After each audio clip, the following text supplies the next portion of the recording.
Hey there, folks. Welcome to our cozy nook of tales and adventures. Today, like every episode, we're unlocking the doors of imagination to explore new worlds, meet fascinating characters, and experience unique emotions. I promise to take you on an unforgettable journey through the power of words. So get comfy, grab your favorite drink, snuggle into that perfect spot, and get ready to lose yourself in a new story. Leave the outside world behind for a while and dive with me into the depths of storytelling. If you enjoy our content and want to support the channel, consider hitting the subscribe button and giving the video a thumbs up. Now, without further ado, let's dive into today's story. Death arrived at Gringotts Wizarding Bank on a Tuesday, wearing expensive dragon-hide boots and carrying a silver-tipped cane that clicked rhythmically against the marble floor. Lord Various Blackthorn, one of the bank's oldest and most prestigious clients, strode through the grand atrium as he had done countless times before. None who witnessed his final visit could have guessed that by nightfall, his body would be discovered in his manor. His heart mysteriously stopped. His fingers clutched around a torn piece of parchment bearing a single word, Draconvault. Deep beneath the bank's gleaming public halls, young Grimshard sorted ancient ledgers in the dimly lit archives chamber, his slender goblin fingers moving with practiced precision despite his junior rank. At barely 43 years old, scarcely more than an adolescent by goblin standards, he occupied the lowest position in Gringotts' rigidly hierarchical structure. Yet his keen eyes missed nothing, especially not the commotion when senior archivist Steelclaw burst in, clutching a weathered leather-bound book to his chest as though it contained the bank's entire fortune. "Seal the chamber," Steelclaw commanded, his voice uncharacteristically shaken. "No one enters without Director Ravenclaw's explicit permission." Grimshard's curiosity, always his greatest weakness by goblin standards, flared like dragonfire. He positioned himself near the ancient tome after Steelclaw secured it with 12 different locking enchantments before departing for an emergency council meeting. Whatever secrets the book contained had clearly disturbed the normally imperturbable archivist. Hours later, with the bank long closed to wizarding clients, Grimshard found himself alone with the mysterious volume. The locking enchantments, while formidable to outsiders, were familiar patterns to anyone trained in the archives. Within minutes, his nimble fingers had deciphered and unraveled them. The book fell open with an exhalation of ancient air, its pages yellowed with centuries. Grimshard's breath caught in his throat as he recognized the elegant script, the private journal of Lord Iridius Blackthorn, dated 1422, the very ancestor of the man who had died that morning. "I have secured the key within Vault 7-3, read one passage, the ink still glistening as though recently written. "The council believes it merely opens an old family property, but they are gloriously mistaken. What it unlocks is far more valuable, the Draconvault and the amulet of Serpent Heart within, the only artifact ever created capable of bending the will of dragons. The goblins think themselves clever, keeping dragons as mere guards. Imagine their faces when they learn their greatest weapons could be turned against them." Grimshard's hands trembled.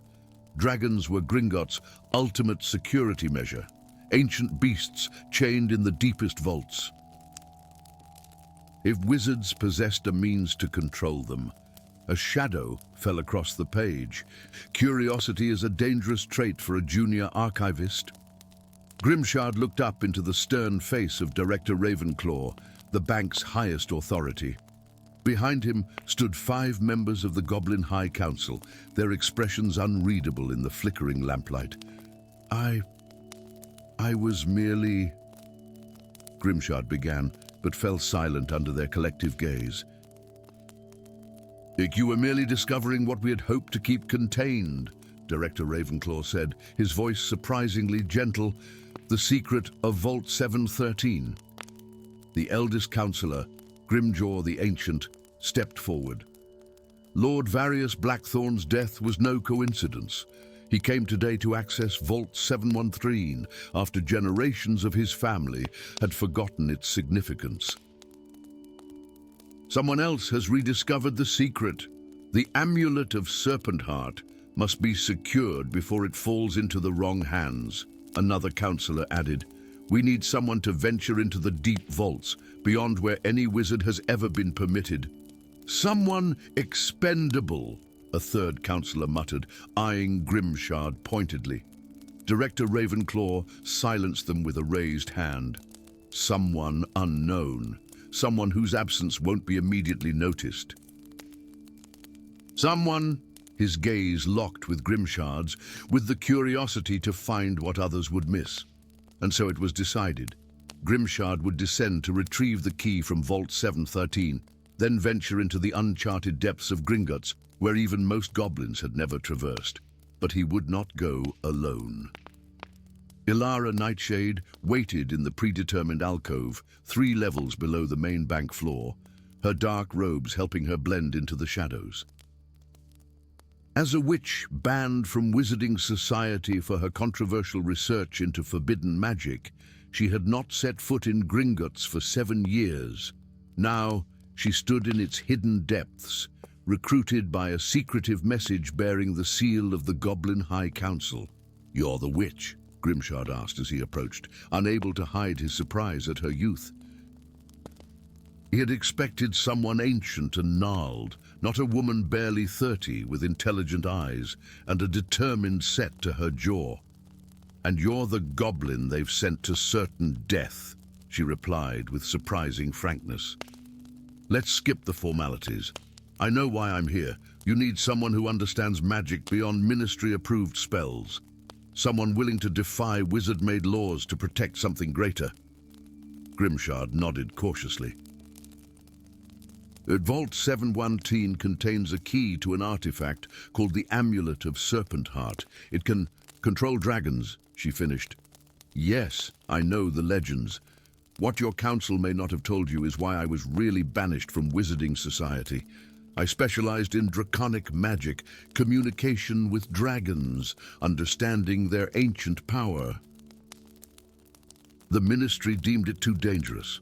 Then you understand what's at stake," Grimshard said, producing a small golden key. "This will open Vault 713. Their journey to the vault was uneventful by Gringotts standards, merely a harrowing cart ride at impossible speeds through stalactite-filled caverns, with only a few cursed passages and blood verification wards to navigate. Upon reaching Vault 713, however, they discovered it already unlocked, its door ajar. "We're too late," Grimshard whispered, pushing the heavy door fully open. But the vault was not empty. Amid piles of ancient coins and artifacts sat a small crystal box glowing with an inner light. Inside lay not a key, but a dragon scale the size of Grimshard's palm, iridescent black with pulsing veins of crimson. "The key is the scale," Ilara breathed, her eyes wide. "Ingenious. Not a key in the traditional sense, it's a biological key. It will respond only to the dragon it came from." "But where is that dragon?" Grimshard asked. "In the deepest level of Gringotts," she replied, "where no wizard has ever been permitted to go. Their descent took them through passages increasingly ancient, carved with runes from goblin dialects long extinct.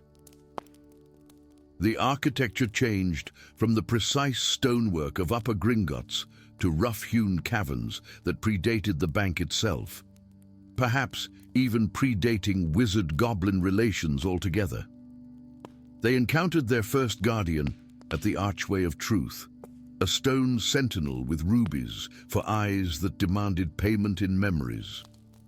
Ilara sacrificed recollections of her early childhood, while Grimshard relinquished his memory of his first successful vault mechanism design. Neither spoke of what they had lost as they continued deeper. The second challenge came at the Bridge of Faith, a chasm so deep no light penetrated its depths, spanned by an invisible bridge that materialized only beneath the feet of those who stepped out into nothingness without hesitation. Grimshard froze at the edge until Ilara took his hand, and together they walked across the abyss, each step materializing just before their feet touched emptiness. Why would a witch risk her life for goblin secrets? Grimshard asked, as they navigated a corridor where gravity shifted unpredictably, sometimes pulling them toward walls or ceiling. Because dragons deserve better than enslavement, she answered, her voice echoing strangely as she walked along what had been a wall moments before, whether by wizards or goblins. Grimshard felt the truth of her words resonate uncomfortably. He had never questioned Gringotts' use of dragons as guardians, their eyes blinded and spirits broken through years of cruel conditioning. The final chamber took both by surprise, not a vault, but a vast cavern, where a single black dragon lay chained by goblin-forged restraints inscribed with runes of subjugation. Unlike the mindless beasts in the upper vaults, this dragon's eyes were clear and aware, filled with ancient intelligence and recognition when it saw the scale in Grimshard's hand.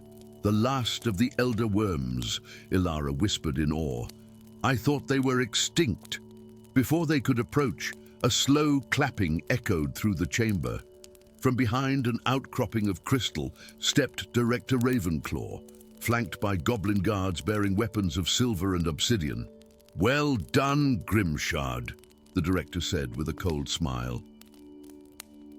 "Indeed, you found the path exactly as I hoped." Understanding dawned on Grimshard with terrible clarity. "You orchestrated everything. Blackthorn's death. A necessity." Ravenclaw shrugged. "He was getting too close independently. I needed to control the timing." "The Drakenvault isn't a place," Grimshard realized. "It's her." He gestured toward the chained dragon. "And the Amulet of Serpent Heart isn't for controlling dragons. It's for harnessing their power," Ravenclaw finished. "For too long, goblins have been second-class citizens in the magical world. Denied wands, denied authority, denied respect. With the power of an elder worm at our command, we could shatter the statute of secrecy itself and establish a new order, with goblins at its apex." The director extended his hand. "The scale, Grimshard. The final key to awakening her full potential." Ilara tensed beside him, her hand slipping toward her wand. "Grimshard, you can't. An elder worm's power unleashed against her will would devastate both worlds, magical and non-magical alike."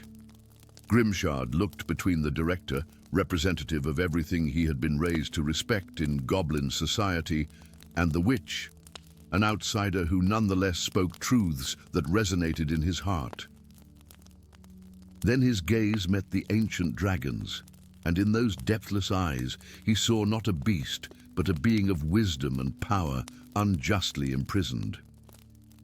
"You're right about one thing, Director," Grimshard said slowly, approaching the dragon with the scale extended. "Goblins deserve better, but so do dragons and wizards.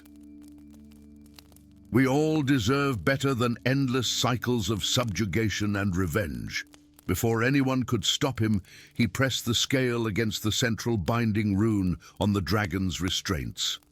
The scale melded with the ancient metal, and for one breathless moment, nothing happened. Then the runes began to glow, not with the sickly green light of subjugation, but with a warm golden radiance of recognition. The chains didn't shatter dramatically.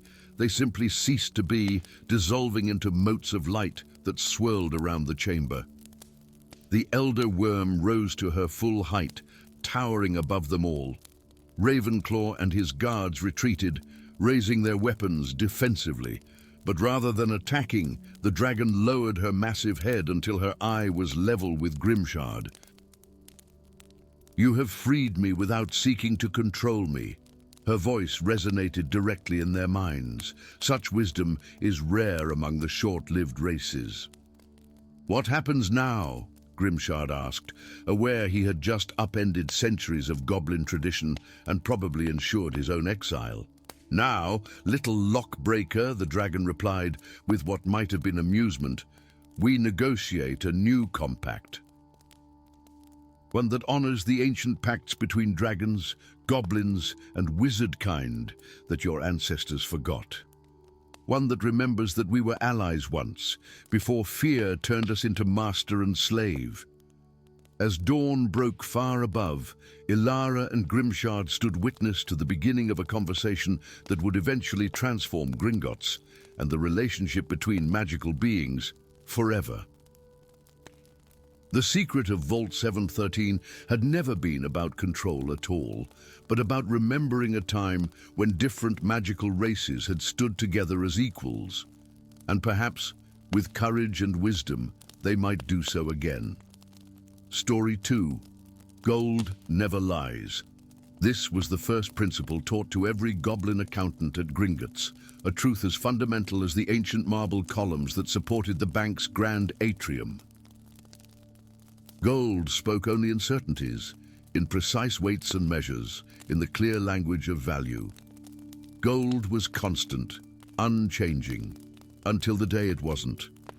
Senior accountant Ragnuk stood motionless before Vault 713, his lantern raised high, illuminating a sight no goblin had witnessed in the bank's 7th-century history. The legendary Atwater family fortune, 43,000 galleons of purest wizard gold, had transformed overnight into a heap of glittering dust that pulsed with an unnatural amber light. More disturbing still, tendrils of golden mist writhed upward from the pile, weaving through the air like living serpents seeking escape. "Impossible," he whispered, the word echoing in the cavernous vault. Yet the evidence lay before him, undeniable. And it wasn't isolated. Over the past fortnight, Ragnuk had documented 6 similar occurrences, all in ancient vaults belonging to prominent wizarding families who had mysteriously vanished from Britain over the past century. Ragnuk's long fingers moved deftly over his enchanted ledger, recording measurements with the precision that had earned him his position as Gringotts' most trusted accountant. The spectroscopic analysis revealed composition ratios that defied every known law of magical metallurgy. This wasn't mere transformation, it was something more fundamental, as if the gold itself was awakening from a long slumber. The lantern flickered as a sudden draft swept through the vault. Ragnuk turned to find Director Silverfang in the doorway, flanked by 2 security goblins whose expressions betrayed nothing. "Your senior accountant Ragnuk," Silverfang's voice was cold as mountain stone. "I've received disturbing reports from St. Mungo's hospital. 3 wizards who withdrew from these affected vaults have been admitted with symptoms of an unknown magical malady. Golden lesions on their palms, visions of flame and ash, whispers in an ancient tongue no living scholar can identify." Ragnuk's ears flattened against his skull, an involuntary sign of alarm that he immediately regretted showing. "Director, I assure you my containment protocols have failed," Silverfang interjected, stepping into the vault. "The Ministry's Department of Mysteries has launched an investigation. Their preliminary findings suggest deliberate tampering with the vault's protective enchantments." "Tampering?" Ragnuk's voice rose in indignation. "That's impossible without insider assistance," Silverfang finished, his dark eyes narrowing.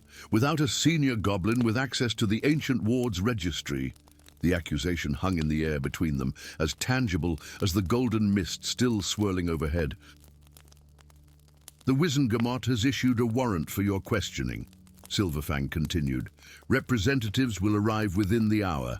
I suggest you prepare yourself, Ragnuk. The penalties for conspiracy against Gringotts are severe." As Silverfang turned to leave, a peculiar flicker of golden light reflected in his eyes, so brief that Ragnuk might have imagined it. But the senior accountant had spent decades noting discrepancies that others missed. Something wasn't right. Ragnuk made his decision in an instant. The moment the security goblins escorted Silverfang from the vault level, he slipped through a maintenance passage known only to the bank's oldest employees. Within minutes, he had retrieved his personal research journals from his office and was ascending through a forgotten ventilation shaft that emerged 3 streets away from Gringotts' imposing facade. For the first time in his 137 years, Ragnuk the Reliable had broken protocol. He had fled. The sign hanging above the shop at the far end of Nocturne Alley read Grimoires Esoterica in faded gold lettering. Few wizards ventured this far into the twisted streets where the shadows seemed to move of their own accord and the cobblestones whispered secrets to those desperate enough to listen. Ragnuk pulled his hood lower as he approached. His goblin features would draw unwanted attention, even in this questionable district. The door creaked open before he could knock, revealing a cluttered interior where towering bookshelves threatened to collapse under the weight of ancient tomes, bound in materials best left unidentified. "I've been expecting you," came a voice from somewhere amid the literary labyrinth. But though I confess, not quite so soon. Thaddeus Grimoire emerged from behind a particularly precarious stack of scrolls. The wizard appeared simultaneously ancient and ageless. His silver beard reached his waist, yet his eyes held the bright curiosity of youth. His robes, once fine, were now patched in a dozen places with mismatched fabrics adorned with astronomical symbols. "You don't seem surprised to find a goblin on your doorstep," Ragnuk observed cautiously. "When one has spent 40 years researching dragon gold, very little remains surprising," Grimoire replied, gesturing toward a cluttered desk where a steaming teapot sat waiting. "Besides, the signs have been unmistakable for anyone paying attention. The aurora borealis appearing over London in midsummer. Ravens nesting in the tower for the first time in 3 centuries. And now, gold that refuses to remain inert." Ragnuk's heart quickened. "You know about the gold." "I know what it heralds," Grimoire corrected, pouring tea into chipped cups. "The awakening of the Aurelian host." Over the next hour, Ragnuk learned why the wizarding world had dismissed Thaddeus Grimoire as a madman. His theories connected seemingly unrelated historical events into a pattern spanning millennia. The disappearance of the great dragon flights in the 9th century, the founding of Gringotts, precisely where ley lines intersected beneath London, the emergence of 7 wizard families who rose to prominence with unexplained wealth, only to vanish mysteriously across generations. But the dragons didn't simply vanish, Grimoire explained, unrolling an ancient map across his desk. They were betrayed by a sorcerer they had trusted, Aurelius the Golden. Before their near extinction, the last dragon elders enacted a final curse upon the gold he had stolen from their hoards. "Dragon gold," Ragnuk whispered, the pieces falling into place. "The 7 vaults containing the transformed gold, they belonged to Aurelius's descendants." "Indeed," Grimoire nodded. "The curse was ingenious in its patience. It lay dormant for centuries, the gold appearing normal while slowly absorbing ambient magic from Gringotts' vaults. Once saturation reached a critical threshold, it began to awaken," Ragnuk finished, recalling the writhing tendrils of golden mist. "More precisely, it began to transform," Grimoire corrected. "The Dragon Elder's curse wasn't merely revenge. It was justice with a terrible poetry. The stolen gold would eventually consume those who hoarded it, transforming them into a golden army bound to the will of any dragon that survived. But the dragons are gone," Ragnuk pointed out. Grimoire's expression darkened. "Are they?" Or does one remain, the very architect of their downfall? Have you never wondered why Aurelius the Golden was never recorded to have died? Before Ragnuk could respond, the shop's windows exploded inward, showering them with glass as dark-robed figures apparated directly into the cramped space. Ministry auras, their wands already slashing through the air with binding spells. Ragnuk of Clan Iron Fist, announced their leader, a witch whose face remained hidden beneath her hood. You are charged with conspiracy against Gringotts and violation of the Goblin Wizard Banking Treaty of 1482. But something was wrong. As she stepped forward, Ragnuk noticed a familiar golden gleam in her eyes, the same he had glimpsed in Director Silverfang's. Looking closer, he saw fine traces of gold dust trailing from her sleeve, the unmistakable symptom of early infection. "Run!" Grimoire shouted, slamming his teacup down on a hidden rune carved into his desk. The floor beneath them vanished, plunging both goblin and wizard into darkness. They emerged in a forest clearing miles from London, where ancient standing stones formed a circle around a pool of water so still it mirrored the stars perfectly despite the daylight. "The Mirror of Avalon," Grimoire explained, brushing dust from his robes. "I'm one of the few places where the veil between worlds remains thin enough to show truth across time." Approaching the pool, he sprinkled a pinch of what looked suspiciously like the transformed gold dust across its surface. The water darkened, then revealed a vision that chilled Ragnuk's blood. Gringotts' grand hall filled with wizards and goblins whose skin gleamed with a metallic sheen, their eyes vacant yet purposeful as they moved in perfect unison. At their center stood Director Silverfang, but no longer recognizable as a goblin.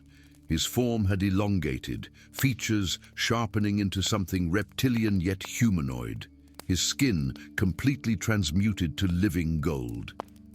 "Aurelius reveals his true nature," Grimoire whispered. "The transformation has begun." "How long?" Ragnuk demanded. 3 days until completion." By the solstice, every wizard and goblin exposed to the activated gold will become part of the Aurelian host, a golden army bound to the will of the last dragon sorcerer. "There must be a countermeasure," Ragnuk insisted. "The dragon elders wouldn't have created a curse without balance." Grimoire's eyes brightened. "Precisely why I've spent decades searching. The legends speak of a counter-agent, the tears of the drake, crystallized dragon heartfire. With it, we could neutralize the curse before it spreads beyond containment. And where might we find these tears?" The last was recorded in the possession of a goblin forge master who disappeared during the Goblin Rebellion of 1612, Grimoire said, consulting a journal pulled from his robes. "Grimhammer of the Deep Delves." Ragnuk's breath caught. My ancestor." "What?" "Grimhammer was my ancestor," Ragnuk repeated, reaching into his tunic to withdraw a small crystal vial suspended from a mithril chain, his family's heirloom, passed down through generations. Within the vial, a teardrop-shaped crystal pulsed with inner fire. "Each firstborn of our line has carried this, though its purpose was forgotten long ago. We were told only to keep it safe until gold speaks falsehood." Grimoire's hands trembled as he reached toward the vial. "All these years searching, and you've carried it against your heart." The vision in the pool shifted, showing London engulfed in a golden tide as the infection spread beyond Gringotts. At its center, the transformed Silverfang, now clearly Aurelius in his true form, spread massive golden wings that had been concealed for centuries. "Would we have the means?" Ragnuk said, clutching the vial tightly. "Now we need a plan." "The curse and its cure are bound by symmetry," Grimoire explained, his academic demeanor returning. "The tears must be returned to the source of the corruption, the original vault where Aurelius first stored his stolen dragon hoard. The first vault, Ragnuk whispered. Gringotts' founding vault, sealed since the bank's creation. No goblin alive knows how to access it. No goblin, perhaps, Grimoire agreed, but the counter-agent itself might. Dragon magic responds to its kin. As if confirming his theory, the crystal in Ragnuk's vial flared brightly, its inner fire intensifying as it sensed its purpose awakening after centuries of dormancy.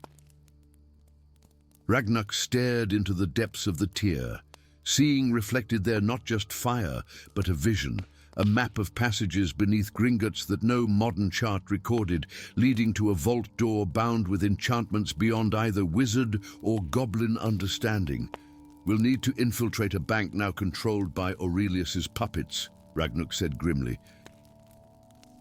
A bank with the most sophisticated magical security in Britain. Fortunately, Grimoire replied with unexpected lightness, we have something better than security clearance. He nodded toward the vial. We have a key forged by dragons themselves. The water in the pool shifted one final time, showing two figures, one tall and silver-bearded, one small but resolute, standing before an ancient vault door inscribed with runes of forgotten power.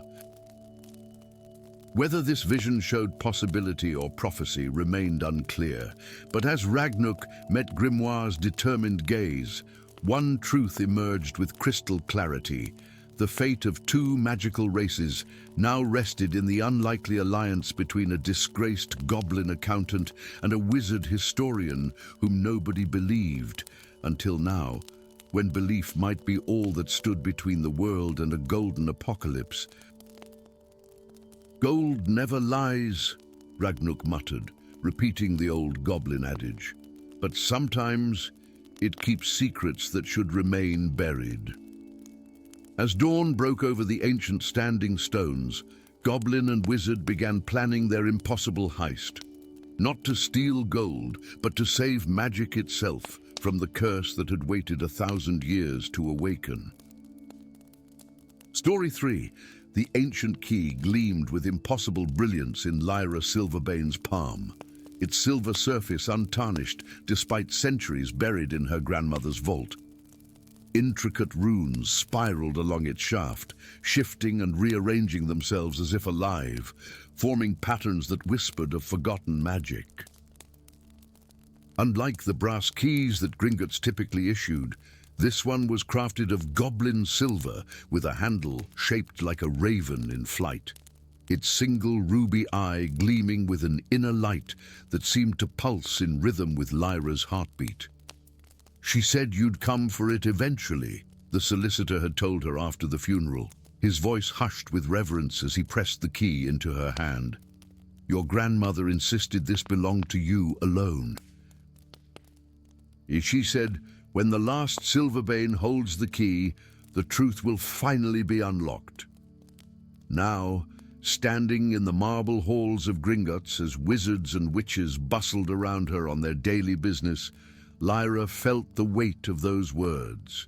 At 25, she was indeed the last Silverbane, the end of a once prominent magical bloodline now faded into obscurity. The key warmed against her skin, almost urging her forward toward the teller's counter where a particularly ancient goblin scrutinized a pile of rubies through a jeweler's loop. Excuse me, Lyra began, her voice steadier than she felt. I need to access a vault. The goblin didn't look up. Key. Without a word, she placed the silver key on the counter. The effect was immediate and electric. The goblin's head snapped up, eyes widening to perfect circles as he stared first at the key, then at Lyra's face with an intensity that made her step back. Impossible, he whispered, one gnarled finger hovering above the key without quite touching it. The Silverbane key was lost centuries ago. Before Lyra could respond, the goblin had leapt from his stool and was shouting orders in the harsh, guttural language of his kind. Within moments, she found herself surrounded by a phalanx of goblin guards, their expressions unreadable as they escorted her away from the main hall and through a series of increasingly narrow corridors. They deposited her in a circular chamber lined with ancient ledgers. At its center stood a desk piled high with scrolls, behind which sat the strangest goblin Lyra had ever seen.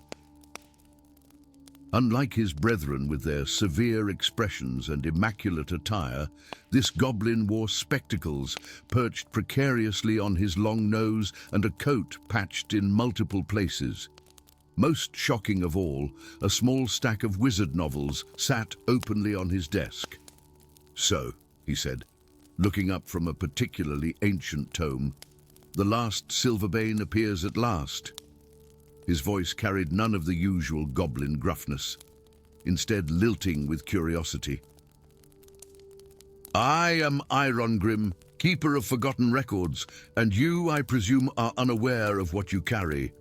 Lyra placed the key carefully on the desk between them. "It belonged to my grandmother. Before that, I don't know." Irongrim's laugh was soft and dry, like pages turning in an old book. "Your grandmother was merely its custodian, as were 6 generations before her." This key dates back to Iridius Silverbane, who lived in the days when Merlin still walked Britain's shores. He closed the massive ledger before him with surprising gentleness. "Tell me, what do you know of Vault Zero?" "Nothing," Lyra admitted. "I've never heard of it." "Few have.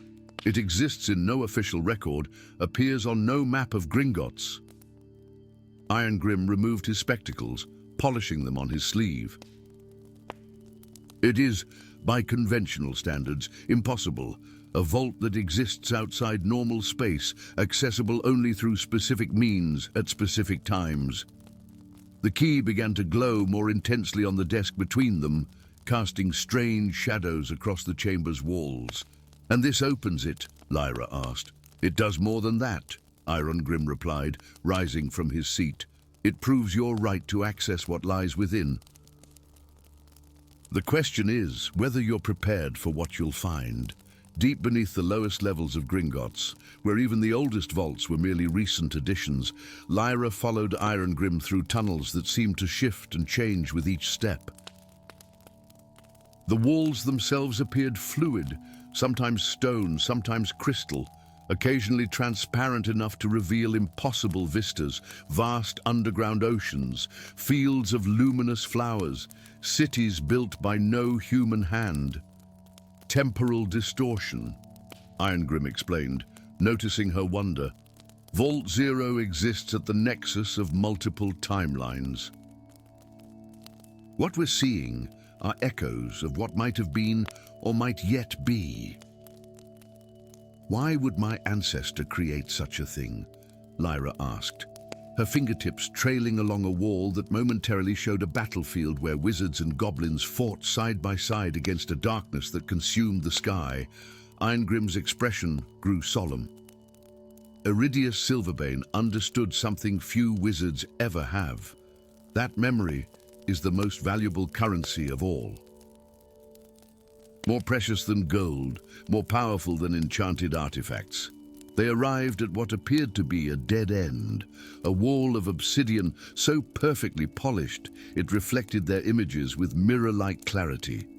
But as Lyra watched, her reflection changed, showing not herself but a parade of faces, men and women with her same silver-grey eyes stretching back through the centuries. "Your lineage," Irongrim said quietly. "Odi, the unbroken line of Silverbanes, each guardian of the key in their time." The reflections settled on the image of a tall wizard with a stern countenance, his robes adorned with silver ravens matching the key's design. He looked directly at Lyra across the centuries, his expression softening into something like relief. "Iridius," she whispered, somehow certain. "The vault requires blood recognition," Irongrim said. "A drop will suffice." With barely a moment's hesitation, Lyra pressed the key's sharp edge against her palm, allowing a single crimson droplet to fall upon the obsidian surface. The wall rippled like water, then dissolved entirely, revealing a circular chamber unlike anything she had imagined. Instead of gold or jewels, the vault contained thousands of glowing orbs arranged in spiraling patterns across the walls and ceiling.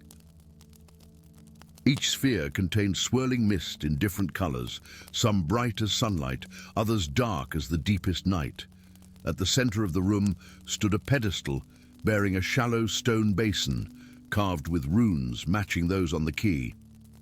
"Welcome," spoke a voice that seemed to come from everywhere and nowhere, heir of Silverbane, to the repository of lost memories.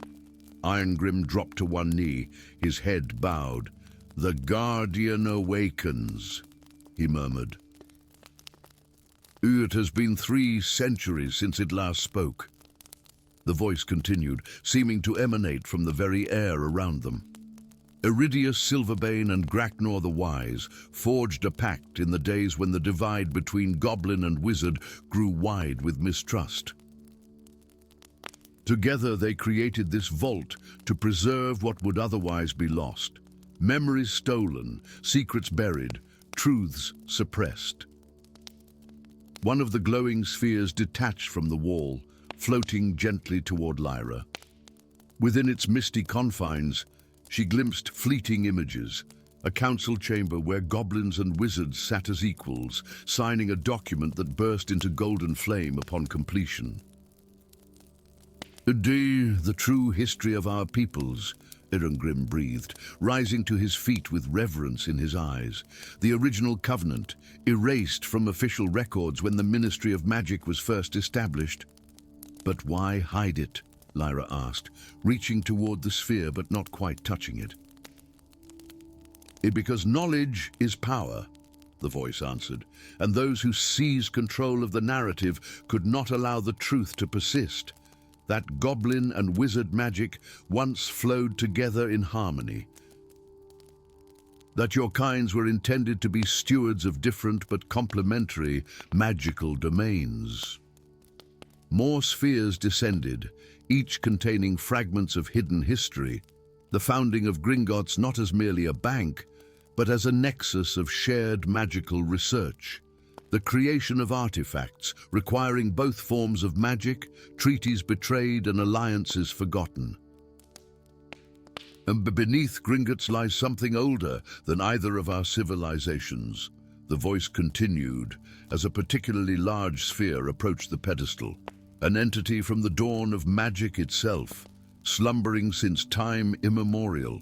Its dreams shape the flow of magical energy throughout Britain.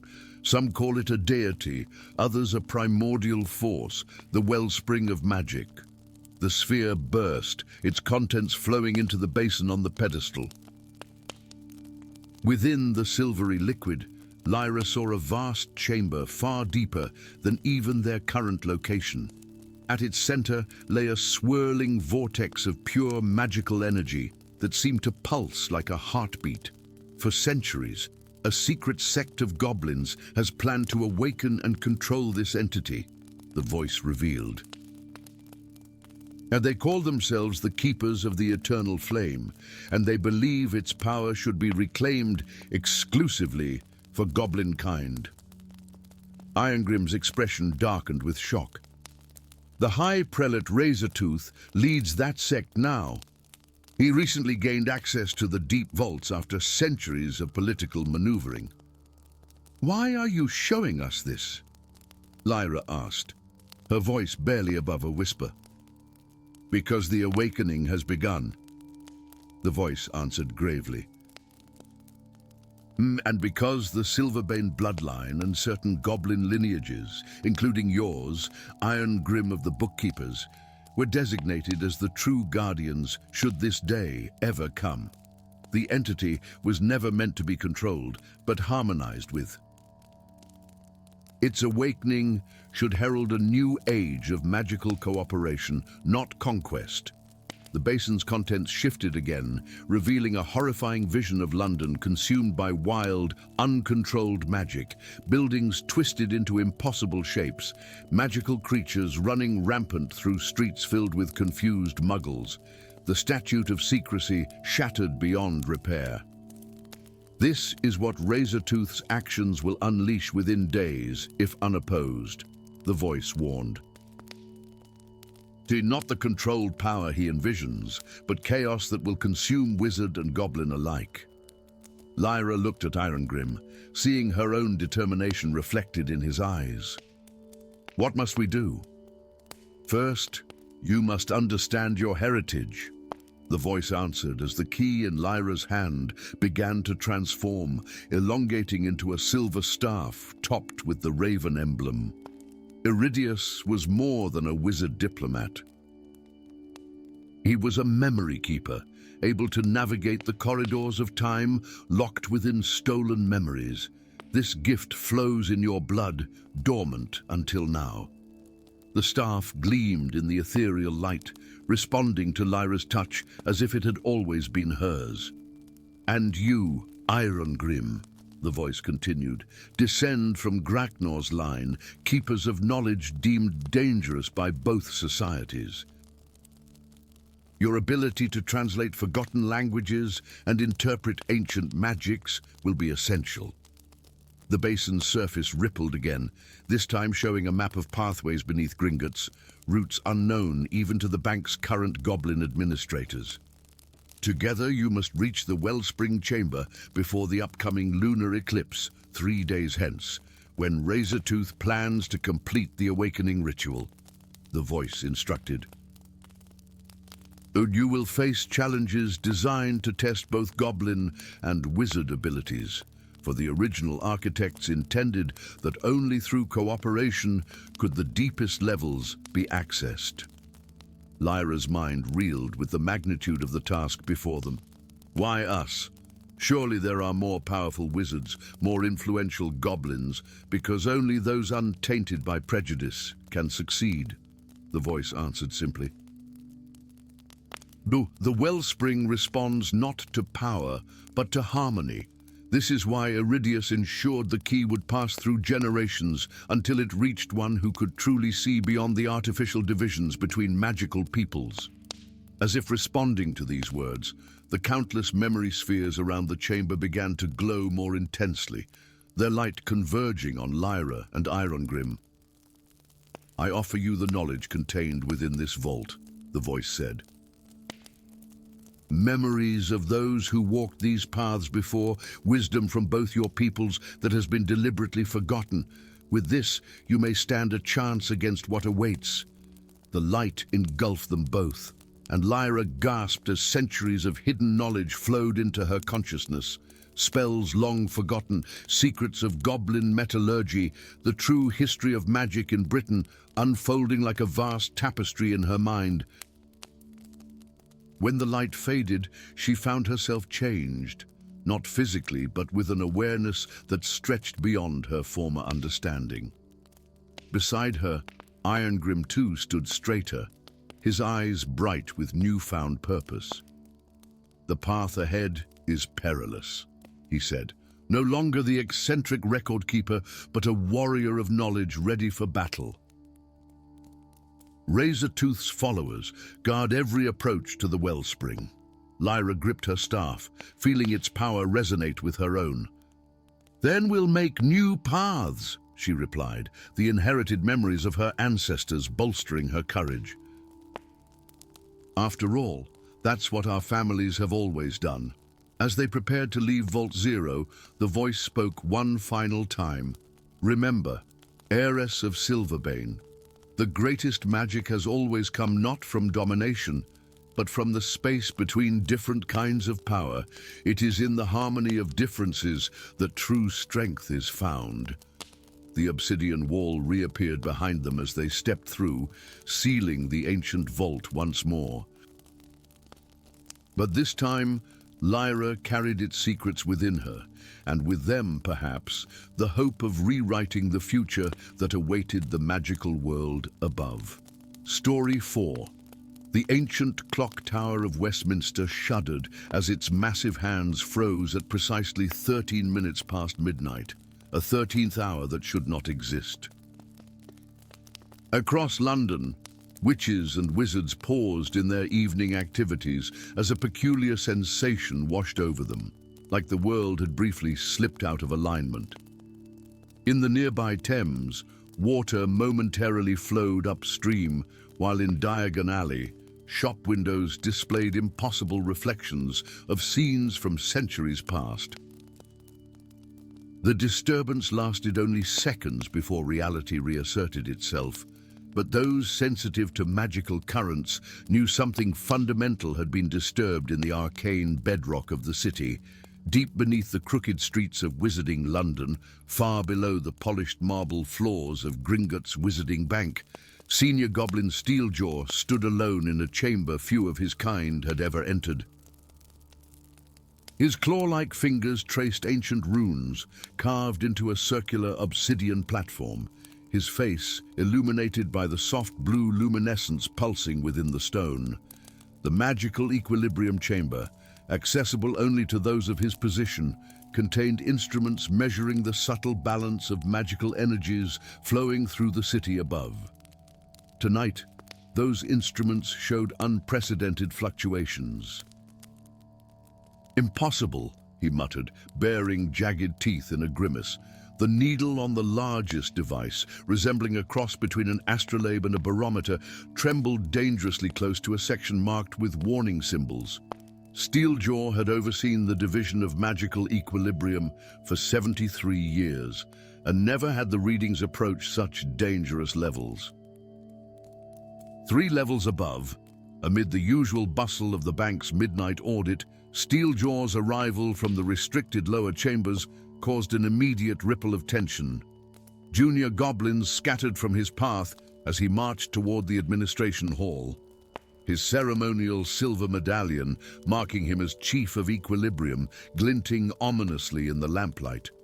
"Summon Director Irongrip," he commanded, not breaking stride.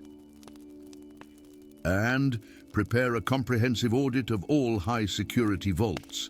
Particular attention to magical artifacts of Merlin-class power or higher."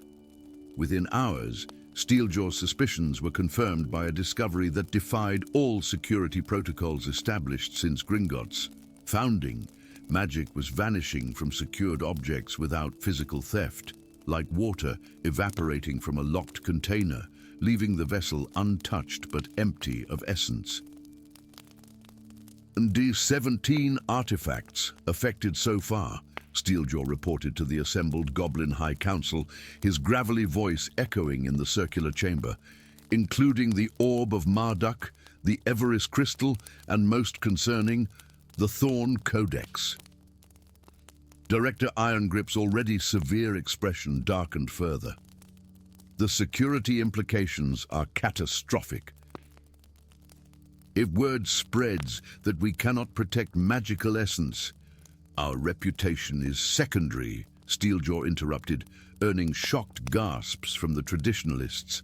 "The pattern of drainage corresponds exactly with the destabilization events above ground, Westminster, Diagon Alley, the temporal fluctuations at King's Cross." "You overstep, Steeljaw," warned Silvertooth, eldest of the council. "The ancient compact will mean nothing if we allow this to continue."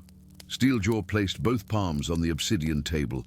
"We require outside expertise, specifically a wizard versed in magical energy crimes." The ensuing uproar lasted 17 minutes before Irongrip's gavel restored order.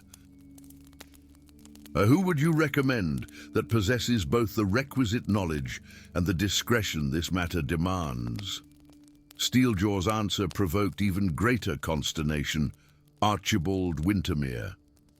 Archibald Wintermere had not set foot in the Ministry of Magic for 3 years, not since the infamous Bonehaven incident had stripped him of his position as head aura for financial crimes. Now he occupied a cramped office above a second-hand bookshop in Nocturne Alley, offering his services to those requiring discreet magical investigations without official scrutiny. The tall, gaunt wizard was examining a counterfeit amulet through an enchanted monocle when his fireplace flared emerald green. Rather than a face appearing in the flames, a sealed parchment materialized, bearing the unmistakable wax seal of Gringotts. "Well, well," he murmured, his aristocratic features arranged in careful neutrality as he broke the seal. "The plot thickens." 24 hours later, Wintermere followed a taciturn goblin escort through a series of increasingly restricted passageways within Gringotts, eventually arriving at an unassuming door marked only with a symbol resembling balanced scales. "Mr. Wintermere," Steeljaw acknowledged without rising from behind his desk. "Your reputation for discretion before your disgrace was unparalleled. And your reputation for bluntness remains intact, Master Steeljaw," Wintermere replied with a thin smile, settling uninvited into the chair opposite. "Indeed, your message mentioned a matter of existential significance requiring my unique expertise. How intriguing." Their uneasy alliance formed over the next hour as Steeljaw revealed the pattern of magical drainage and the corresponding anomalies throughout London. Wintermere's initial skepticism dissolved as the goblin presented evidence impossible to dismiss, including recordings of magical auras showing identical depletion signatures across seemingly unrelated artifacts. "These drainage patterns," Wintermere mused, studying a three-dimensional projection hovering above Steeljaw's desk. "They're not random. They're following ley lines, but inverted somehow." Like a reflection, precisely, Steeljaw activated another instrument, projecting a complex network of glowing lines representing London's magical infrastructure. The drainage follows what we call the shadow grid, a negative imprint of the city's natural magical pathways. I've never heard of such a thing. Few wizards have. It is not public knowledge. Wintermere's eyes narrowed. "How many other secrets is Gringotts keeping from the wizarding world, I wonder?" "Fewer than the Ministry keeps from its citizens," Steeljaw countered, "but significantly more important ones."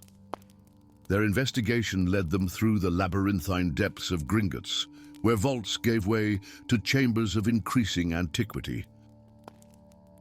They discovered ancient runes, subtly altered from their original configurations, now channeling magical energy downward instead of maintaining the balanced circulation that had sustained London's magical ecosystem for centuries.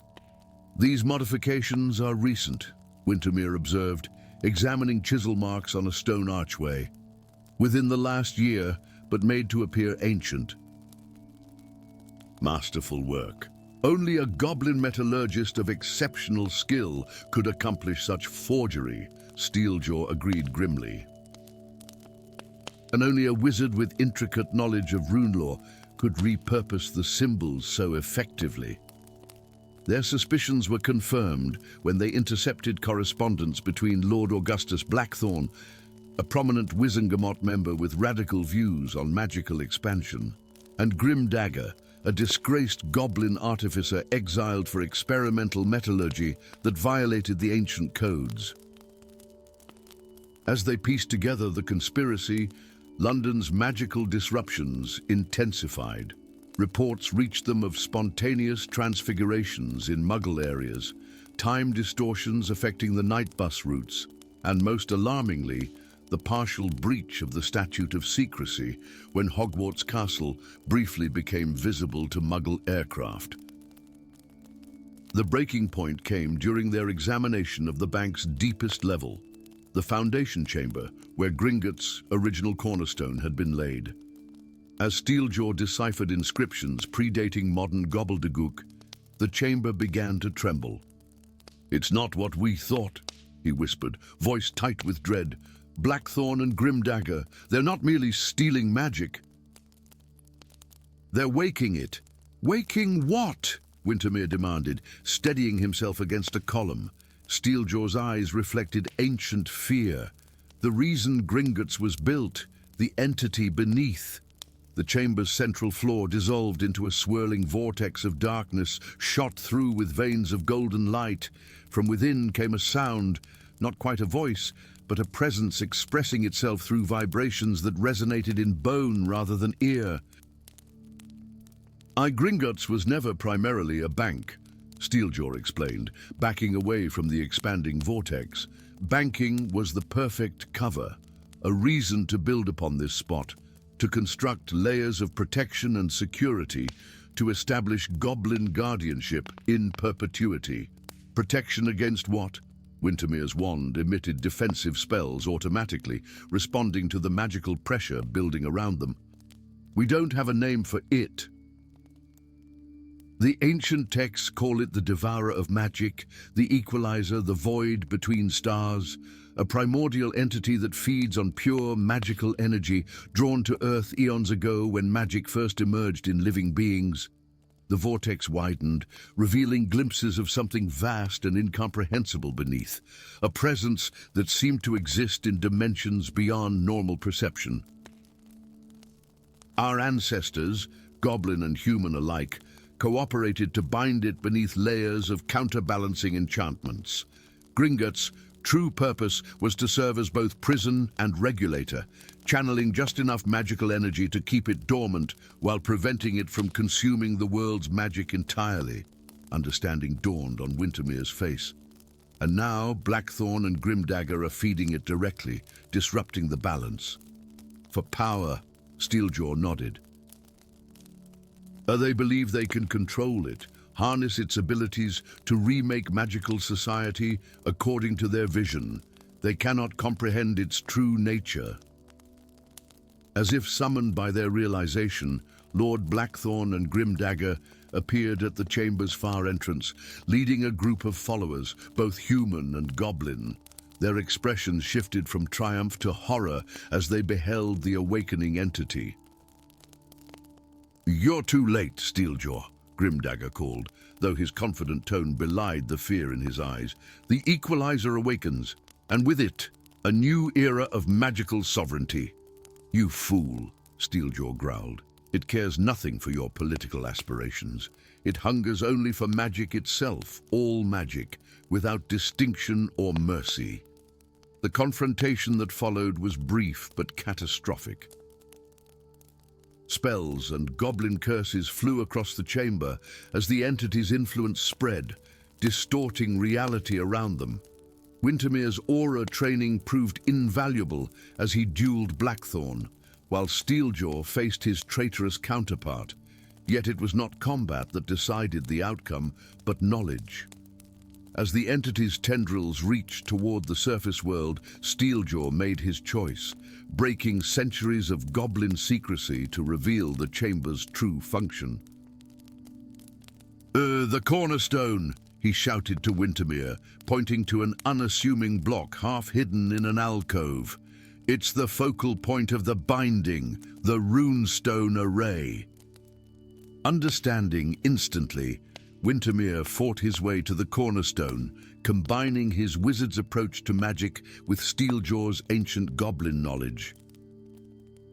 Together, they reinforced the binding enchantments, channeling their own magical essence into the original pattern created by their ancestors. The entity's advance halted, then slowly receded, though its presence remained palpable beneath them.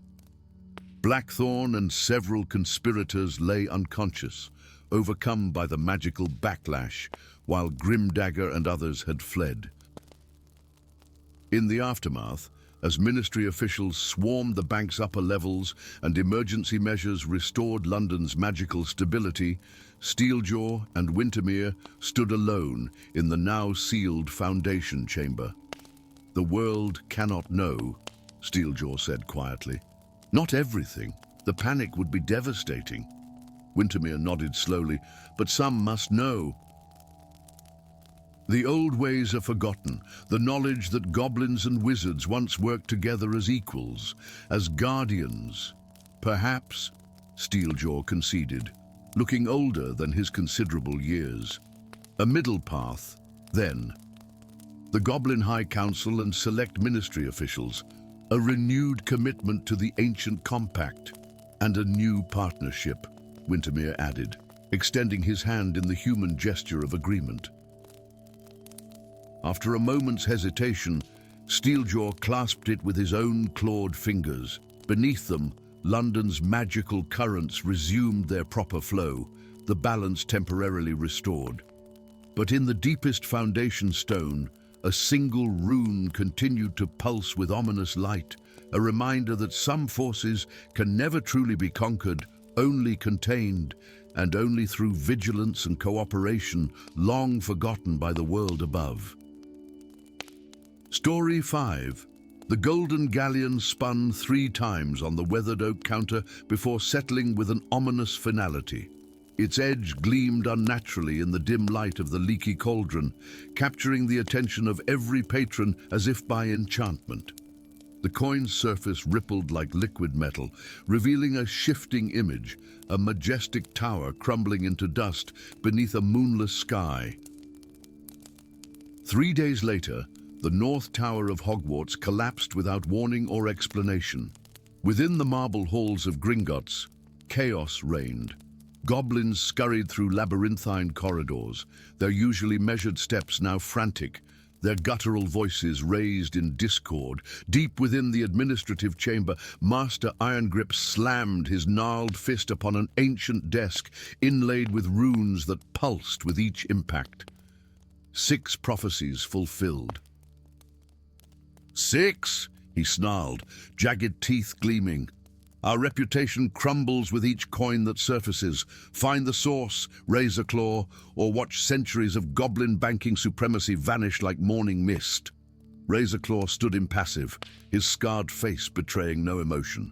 As Gringotts' most feared investigator, he had broken curses, uncovered theft rings, and tracked enchanted gold across continents, but counterfeit coins that foretold true futures.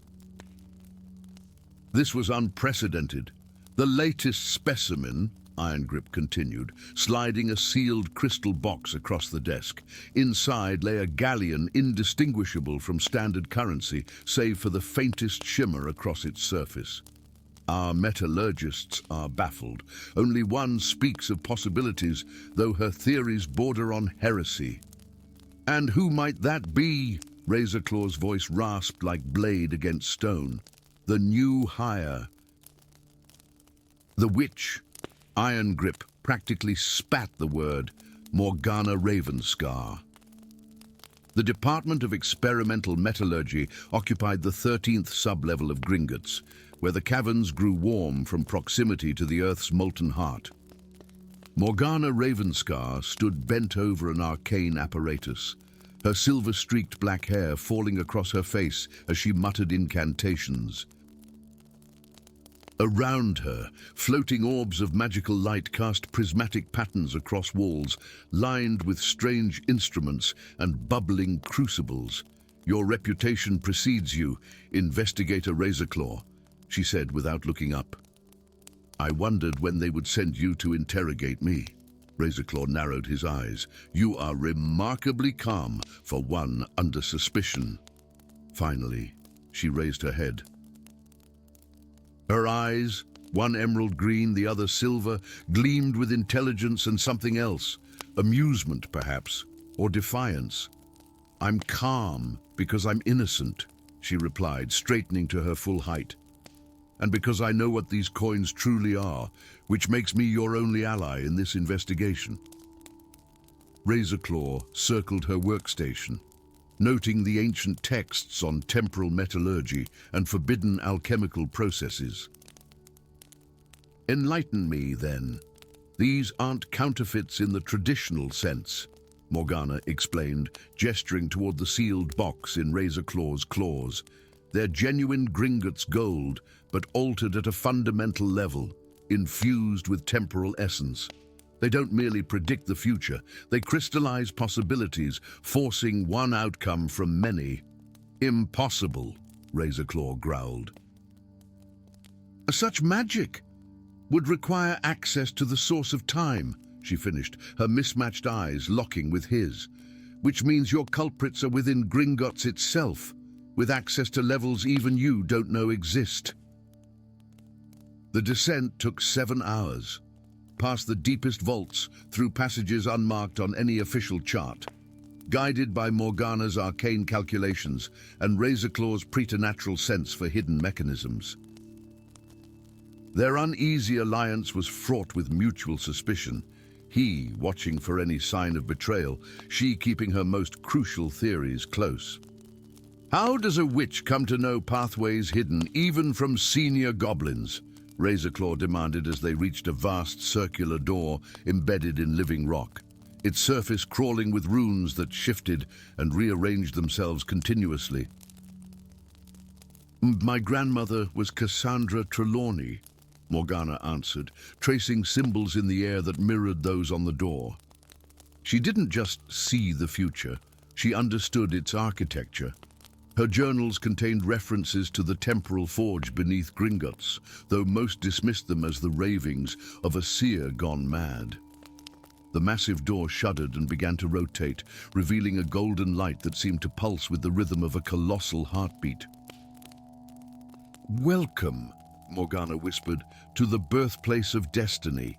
The chamber beyond defied comprehension. At its center stood an enormous forge, but unlike any metallurgical workshop Razorclaw had encountered, molten metal flowed in channels across the floor, but it neither burned nor solidified, instead shifting between states of matter like a living thing. Above the forge hung a crystalline hourglass the size of a dragon, but instead of sand, it contained swirling galaxies of light and shadow. Most shocking, however, was the gathering around the forge. A dozen figures in ceremonial robes, half goblin, half human, working in perfect coordination at tasks of incomprehensible complexity. "The Destiny Forgers," Morgana breathed.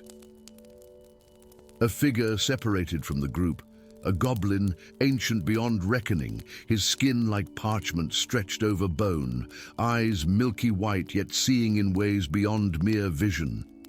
"Ah, Razorclaw, pride of the modern Gringotts security forces," the Ancient One said, his voice surprisingly melodious. "And Morgana Ravenscar, great-granddaughter of Cassandra, daughter of Endymion. Your arrival was foretold, though the exact date remained." "Fluid, Cronach the Everlasting," Razorclaw hissed in disbelief. "You were entombed centuries ago." "A convenient fiction," Cronach smiled, revealing teeth filed to points. "One needs privacy when orchestrating the correction of history's greatest mistake." "And what mistake would that be?" Morgana asked, her hand discreetly reaching for her wand. "The subjugation of our kinds, of course," Cronach gestured expansively. "Once, goblins and wizards stood as equals, partners in magical innovation.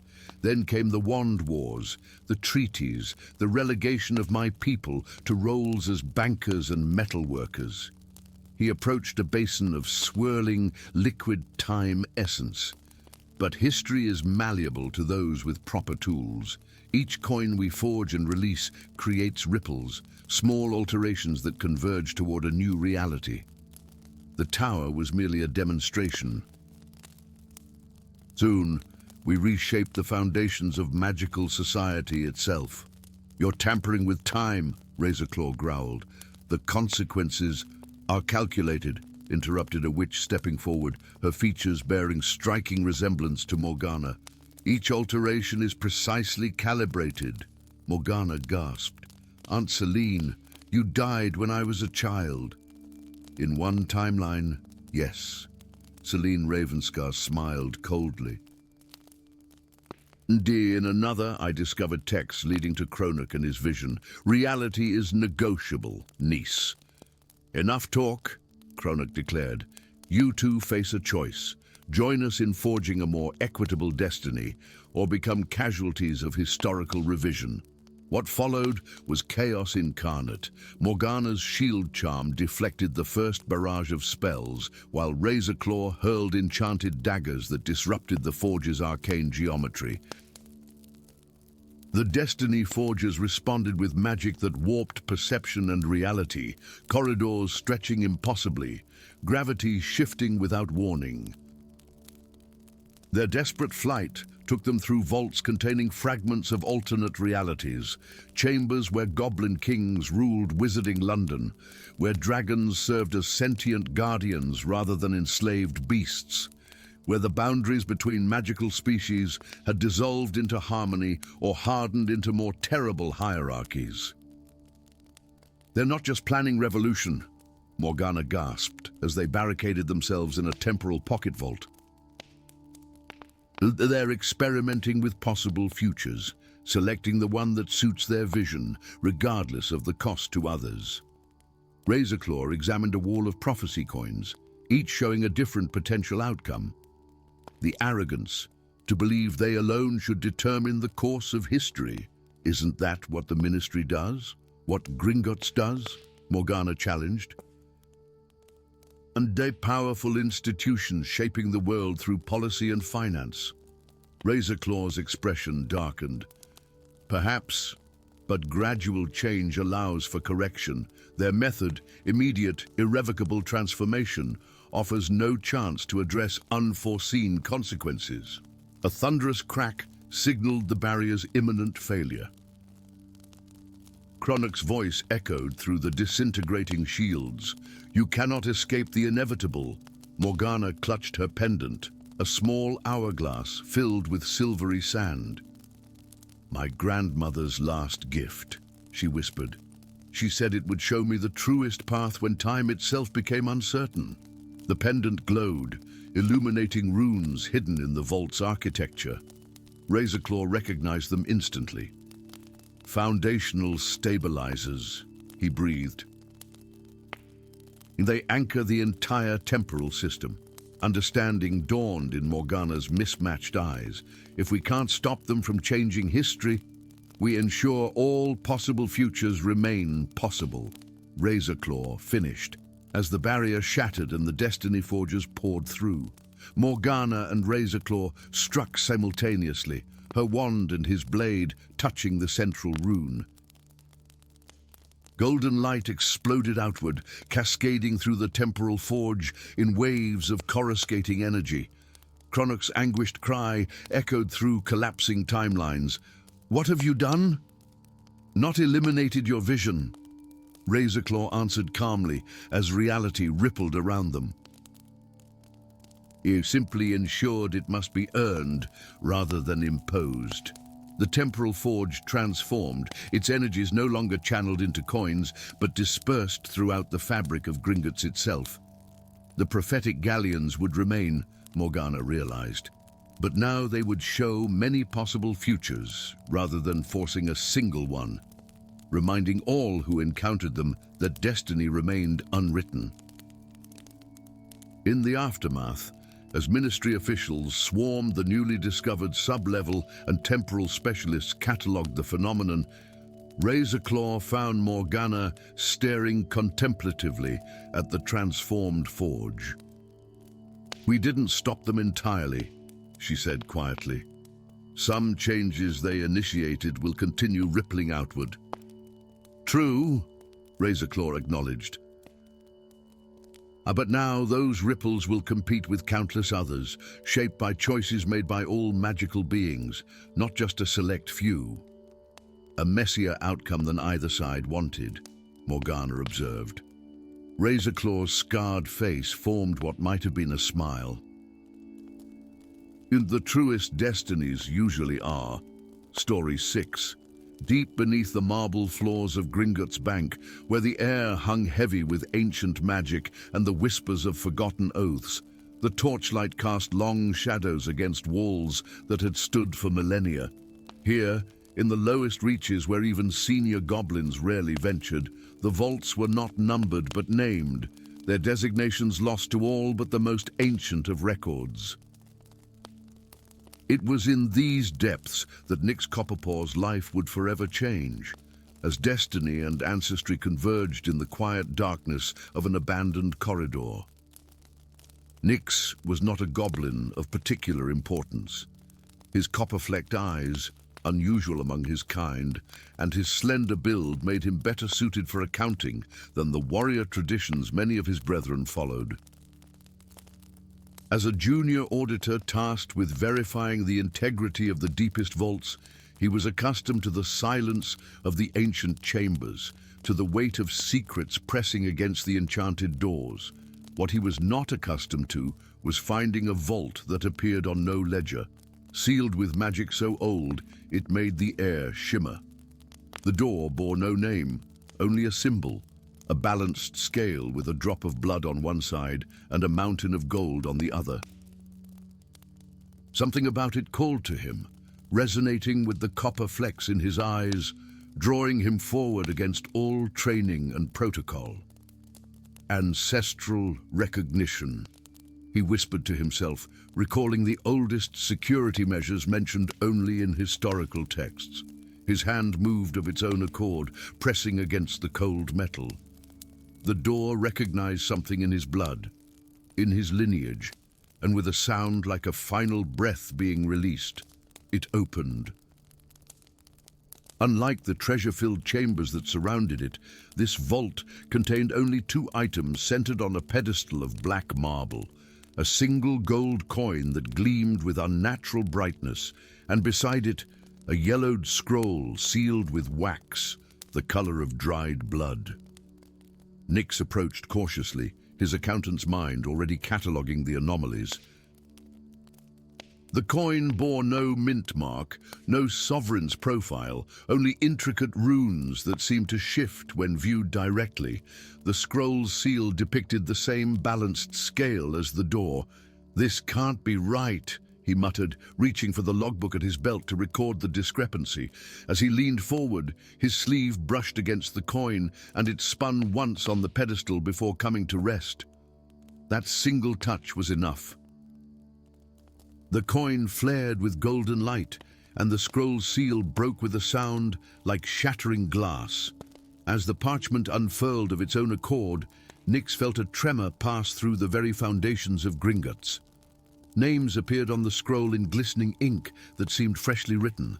Blackwood, Silverstein, Ravenscar, Thornfield, Moonvale, Ironsong, Goldenheart, 7 of the most prominent wizarding families in Britain.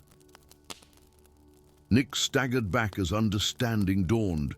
He had activated something ancient and terrible. He had triggered a debt collection. By dawn, the magical financial world was in chaos. Reports flooded in from across the country.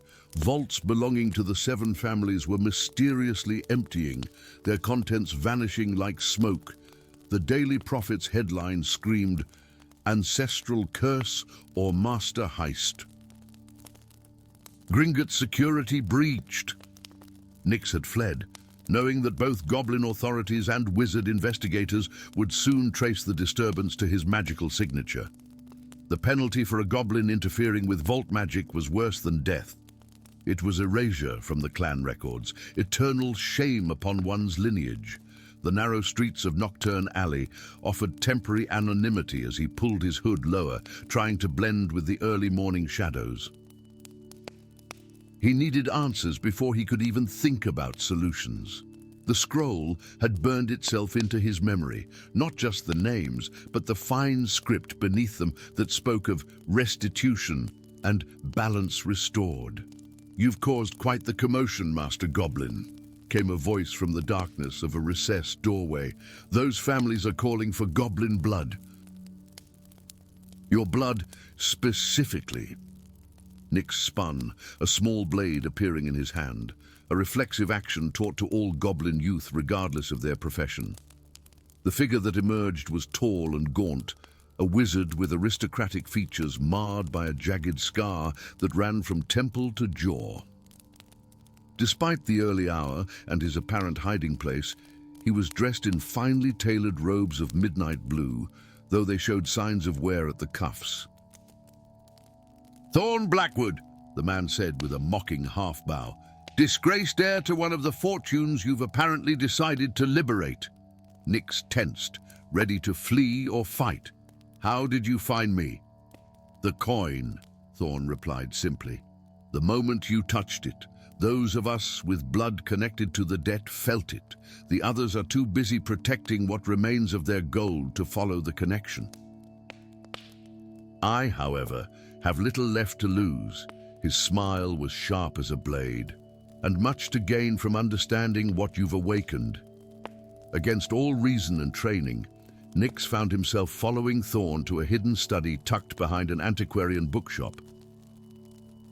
The walls were lined with texts that would have been confiscated by the ministry had they known of their existence. Histories not taught at Hogwarts, accounts of the earliest interactions between wizards and magical beings. 700 years ago, Thorn began, pulling down a leather-bound tome so ancient the binding crackled as he opened it. Before Gringotts was the institution we know today, goblins were not merely bankers. They were creators. He turned the book to show an illustration of goblins working at a forge unlike any Nyx had seen. The fires burned with multicolored flames, and the metal they shaped glowed with inner light. Alchemists, Nyx breathed, pieces falling into place. The original gold makers, Thorn nodded grimly. The secret of creating true magical gold, not the temporary conjurations of wizards, but permanent, magic-infused metal, was goblin-born. Until 7 wizard families formed an alliance to steal that knowledge. The truth hit Nyx like physical pain, and then forced the goblins to guard the very wealth they once created. A perfect imprisonment, Thorn agreed. The ultimate insult, turning the creators into mere custodians, bound by magical contracts to protect wizard gold for eternity, while the knowledge of its creation was locked away. Nyx's mind raced. The coin. It must be a remnant from before the theft, pure goblin-forged alchemical gold. More than that, Thorn said, his voice dropping to a whisper. According to my family's secret histories, what your people created was not merely gold, but the culmination of all alchemical knowledge, what wizards would later call the Philosopher's Stone, Nyx finished, awe and horror mingling in his voice. Compressed into a single coin, their journey into the hidden history led them deeper than either had anticipated, through forgotten tunnels beneath Gringotts that connected to ancient goblin temples, past guardians both magical and mechanical that responded to Nyx's copper-flecked eyes, and through challenges that tested Thorn's wizarding knowledge. They learned that the 7 families had not merely stolen knowledge, but had bound the goblin alchemists through a ritual that used their own magic against them. The contract, signed in blood and gold, had created the foundation upon which Gringotts was built, a prison disguised as an honor, ensuring that goblins would forever guard but never again create. The scroll Nyx had found was the original record of that betrayal, and his blood, carrying the lineage of those first alchemists, had activated the contingency embedded within it, reclamation of all wealth derived from the stolen knowledge. As they delved deeper, the walls of the temple gave way to a vast underground chamber where the ceiling reflected the night sky above, a perfect astronomical calendar. At its center stood an altar of the same black marble as the pedestal in the forgotten vault, veins of gold running through it like frozen lightning. "The blood moon rises tomorrow night," Thorn said, studying the celestial display above. "The time when the boundaries between justice and vengeance are thinnest." Nyx placed the coin upon the altar, where it seemed to melt slightly, conforming to an indentation precisely its size. "We can reverse what I've started, prevent economic collapse." "But should we?" Thorn asked quietly. "Is justice not overdue?" The question hung between them as they prepared the ritual chamber, gathering rare ingredients hidden in niches around the temple, tears of a phoenix, dust from a unicorn's horn, venom freely given by a basilisk in shed form. Neither slept that night, each wrestling with questions of loyalty, justice, and the weight of histories they had inherited but not created. When the blood moon reached its zenith, casting the chamber in crimson light, they stood on opposite sides of the altar. The coin between them pulsed with power, responding to the celestial alignment. The text says only that balance must be restored through willing sacrifice, Nick said, his voice steady despite his racing heart. A representative of each bloodline must offer something of equal value to what was taken. Thorn nodded solemnly. Knowledge was stolen from your people. Blood was taken from mine to seal the contract. Understanding passed between them. Thorn extended his hand over the altar, using his wand to draw forth a drop of his blood. It hovered in the air, glittering in the moonlight. Nyx closed his eyes, focusing on the ancient alchemical formulas that had come to him in dreams since touching the coin. Knowledge embedded in his very bloodline, waiting to be awakened. He gathered these secrets and, in an act of tremendous willpower, extracted them in the form of silver threads of memory. Blood and knowledge met above the coin, spiraling together, neither dominant over the other. For balance, they spoke in unison. The coin flared blindingly, then transformed, expanding, shifting, revealing its true nature as the philosopher's stone in all its ruby-red glory. For a moment, absolute power hung in the balance between wizard and goblin. Then, with a shared nod of understanding, they both withdrew their hands.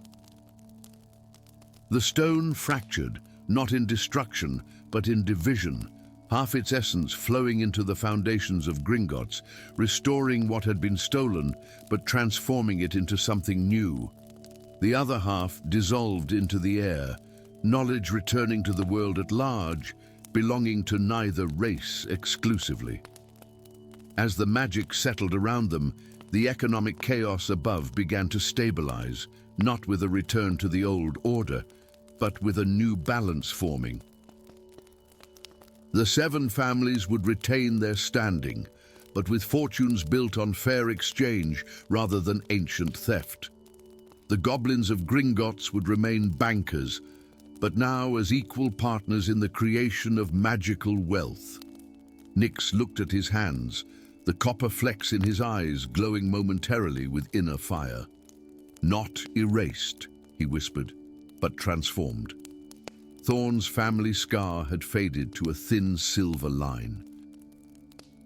The debt of blood has been settled, he said, not with vengeance, but with truth. Above them, the blood moon passed out of alignment, leaving the chamber in gentle darkness. What had begun with the discovery of a forgotten vault had ended with the forging of a new covenant, one built not on subjugation, but on recognition of ancient wrongs and the courage to create a different future. In the ledgers of Gringotts, a new vault would appear the next day, jointly held in the names of Copperpaw and Blackwood, containing nothing but a small leather journal documenting the true history of wizard-goblin relations, a testament to the night when balance was finally restored.